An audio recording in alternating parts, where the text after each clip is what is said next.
بالله العلي العظيم. أعوذ بالله من الشيطان اللعين الرجيم. بسم الله الرحمن الرحيم. الحمد لله الذي هدانا لهذا وما كنا لنهتدي لولا أن هدانا الله. لقد جاءت رسل ربنا بالحق.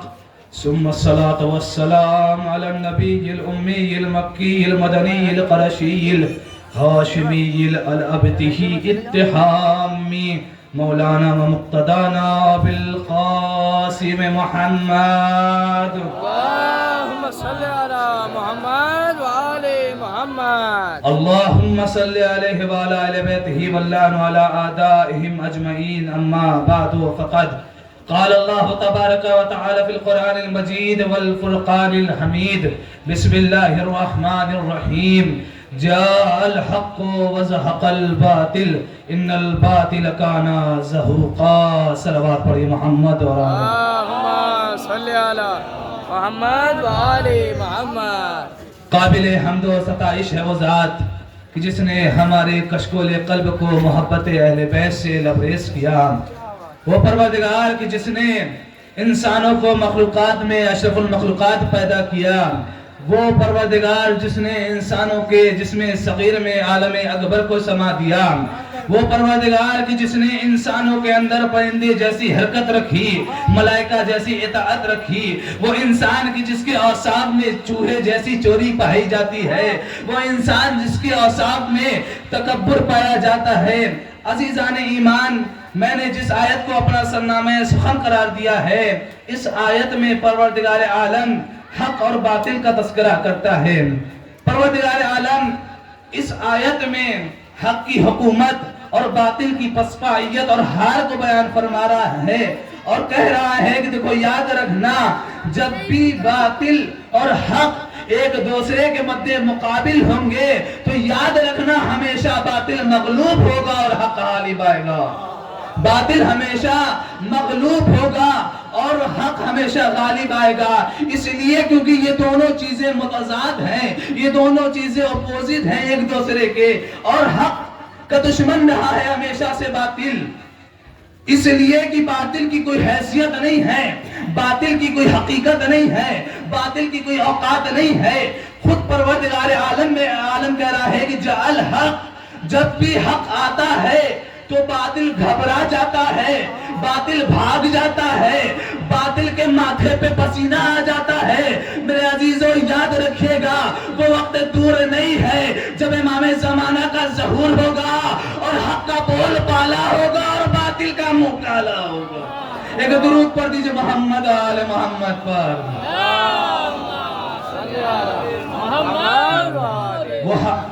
وہ دن دور نہیں ہے کہ جب حق کا بول بالا ہوگا اور باطل کا منہ کالا ہوگا. عزیزان ایمان، پروردگار عالم نے قرآن مجید میں باطل کی مثال جھاگ سے دی ہے.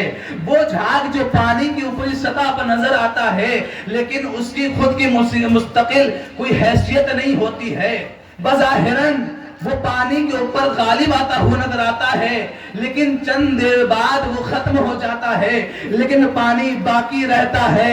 بس میرے عزیزو باطل بھی اسی جھاگ کے مانند ہے جو کربلا کے میدان میں لشکر لے کر کے آیا تھا، جہو حشم لے کر کے آیا تھا، تیر و تبر لے کر کے آیا تھا، لیکن امام حسین نے اپنی 72 قربانیوں کے ذریعے باطل کو ایسا مغلوب کیا کہ یزیدیت سر کاٹ کے مرتباد ہو گئی، حسینیت سر کٹا کے زندہ باد ہو گئی. درود پڑھ دیجئے محمد اور آل محمد پر. صلی علی محمد وآل محمد. باطل سر کاٹ کے مردہ باد ہو گئی اور حق سر کٹا کے زندہ باد ہو گیا. عزیزان ایمان، ہمیشہ باطل حق سے برسر پیکار رہا. اور یہ وہ افراد جو یہ کہتے ہیں کہ کربلا کی جنگ اسلام اور نفاق کی جنگ ہے، کربلا کی جنگ دو شہزادوں کی جنگ ہے، نہیں میرے عزیزو، کربلا کی جنگ حق و باطل کی جنگ ہے. اس لیے کہ ایک طرف حق تھا تو دوسری طرف باطل تھا. پوری کربلا ہی حق و باطل پر ٹکی ہوئی ہے. یا جملے کو بدل کے کہہ دوں کہ پوری کائنات ہی حق و باطل پر ٹکی ہوئی ہے. آپ تاریخ کا مطالعہ کریں تو آپ کو پتا چلے گا کہ ابتدائے کائنات سے جہاں آدم حق پر تھے، شیطان باطل پر تھا، موسیٰ حق پر تھے، فرعون باطل پر تھا، ابراہیم حق پر تھے، نمرود باطل پر تھا، پیغمبر اسلام حق پر تھے، ابو لہب باطل پر تھا، مولا کائنات حق پر تھے، مولا کائنات کے دشمن باطل پر تھے، امام حسین حق پر تھے، یزید باطل پر تھا۔ تو میرے عزیزوں پتہ یہ چلتا ہے کہ آدم نے بتایا کہ باطل ابلیس کی شکل میں بھی آ سکتا ہے، موسیٰ نے بتایا کہ باطل جو ہے وہ فرعون کی شکل میں آ سکتا ہے، ابراہیم نے بتایا باطل نمرود کی شکل میں آ سکتا ہے، پیغمبر اسلام نے بتایا کہ باطل ابو لہب کی شکل میں آ سکتا ہے، لیکن لاکھوں سلام حسین ابن علی پر کہ جنہوں نے بتایا کہ باطل نماز پڑھنے والا بھی ہو سکتا ہے، روزہ رکھنے والا بھی ہو سکتا ہے۔ باطل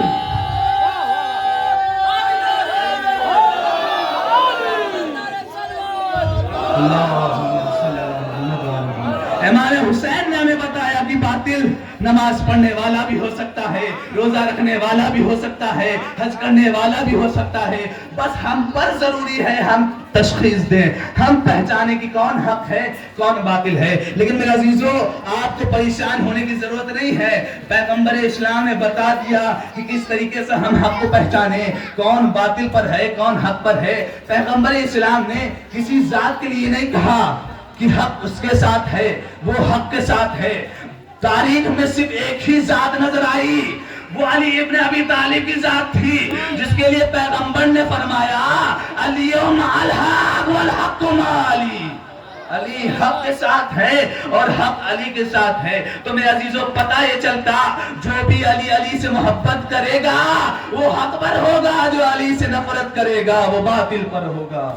عزیزان ایمان آپ خوش نصیب ہیں کہ آپ کو 14 ستارے ملے، آپ کو 14 رہبر ملے، اس لیے کہ میرے عزیزوں ان کے ذریعے سے آپ پہچان سکتے ہیں کون حق پر ہے کون باطل پر ہے۔ محمد جس سے راضی وہ حق، محمد جس سے ناراض وہ باطل، فاطمہ جس سے راضی وہ حق، فاطمہ جس سے ناراض وہ باطل، علی جس سے راضی وہ حق، علی جس سے ناراض وہ باطل۔ اور آسان کر دیتا ہوں، 14 جس بات سے راضی وہ حق، 14 جس بات سے ناراض وہ باطل، 14 جس ذات سے راضی وہ حق، 14 جس ذات سے ناراض وہ باطل۔ ایک درود پڑھ دیجئے محمد اور آل محمد پر۔ 14 جس ذات سے راضی ہو جائیں وہ حق، 14 جس ذات سے ناراض ہو جائے وہ باطل۔ آپ کو تو پریشان ہونے کی بات ہی نہیں ہے، اس لیے کہ میرے عزیز اگر آپ کو پہچاننا ہے کہ کون حق پر ہے کون باطل پر ہے، کون اہل حق ہے کون اہل باطل ہے، تو آپ اپنی زمانے کی کربلا میں دیکھ لیجئے۔ آپ اپنی زمانے کی کربلا میں کھڑے ہیں، آپ اپنے زمانے کی کربلا میں دیکھ لیں کہ کون کون ظالم کے ساتھ ہے کون کون مظلوم کے ساتھ ہے۔ جو قوم آپ کو مظلوم کے ساتھ نظر آ جائے سمجھ جائیے وہ حسینی قوم ہے، جو قوم یزید جو قوم ظالم کے ساتھ نظر آئے تو سمجھ جائیے وہ یزیدی قوم ہے۔ اس لیے میرے عزیزو امام حسین نے ہمیں یہی پیغام دیا تھا کربلا کے میدان سے کہ یاد رکھنا، یاد رکھیے، بعد میں کہہ دوں کہ عزاداری ہماری جان ہے، عزاداری ہماری پہچان ہے، عزاداری ہماری پہچان ہے۔ مخالف عزادار بہت نکلے جنہوں نے چاہا کہ عزاداری مٹ جائے، لیکن خدا کی قسم تاریخ شاہد ہے ہم کو جتنا دبایا گیا اتنا ابھرتے گئے، جتنا مٹایا گیا اتنا بکھرتے گئے۔ خدا کی قسم مخالف عزادار تو مٹ گئے، عزادار باقی رہے، عزاداری باقی رہے، ہر دور میں سرور کے وفادار رہیں گے، مظلوموں پہ ماتم کے طرفدار رہیں گے۔ کیا ہم کو مٹائے گی زمانے کی ہوائیں؟ جب تک عزاداری ہے عزادار رہیں گے، جب تک عزاداری ہے عزادار رہیں گے۔ یاد رکھے ذکر حسین کا وعدہ اللہ نے کر لیا ہے، ذکر حسین کو اللہ باقی رکھے گا، فکر حسین کو آپ کو بچانا ہے۔ امام حسین کا مقصد قتل یزید نہیں تھا، امام حسین کا مقصد قتل شمر نہیں تھا، امام حسین کا مقصد قتل پسر سعد نہیں تھا، بلکہ امام حسین کا مقصد قتل فکر یزید تھا۔ لہٰذا میں ضروری ہے کہ ہم اس فکر کو لوگوں تک پہنچائیں کہ امام حسین کا مقصد کیا تھا، حمایت کرنا مظلوم کی اور ظالم کے خلاف کھڑے ہونا، ہمیشہ حق بات کہنا، کبھی حق کے پیچھے چھوڑ نہ دینا۔ لہٰذا میرے عزیز امام حسین کو سمجھیے، ماشاءاللہ آپ اتنی گرمی میں یہاں زہرا کے لال کو پرسا دینے کے لیے آئے ہیں۔ ہاں میرے عزیزو، آپ تمنا فاطمہ ہے، آپ آرزو فاطمہ ہے، اس لیے کہ فاطمہ نے آپ کو یاد کیا تھا، اے بابا میرے حسین پہ کون گریا کرے گا؟